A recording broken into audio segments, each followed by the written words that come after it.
Just news में आपका स्वागत है। आज हम बात करेंगे खेसारी लाल यादव जी के बारे में, क्योंकि ये हरदम यूट्यूब पे धमाल मचा के रखते हैं और कमाल का जो इनका एक्टिंग है और जो इमोशन देते हैं गाना में, सबका मन दिल जीत लेते हैं।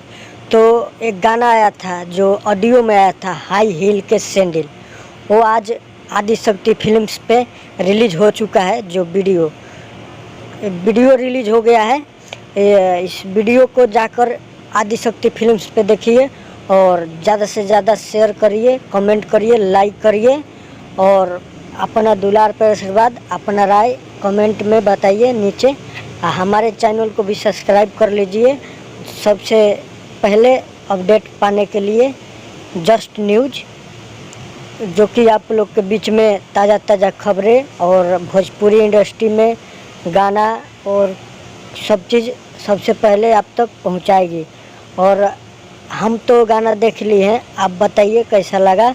हम तो गाना देखे, बहुत अच्छा लगा है, ऑडियो भी बहुत अच्छा लगा था, वीडियो भी बहुत अच्छा लगा है। इतना ही कहना था। जय हो भोजपुरी।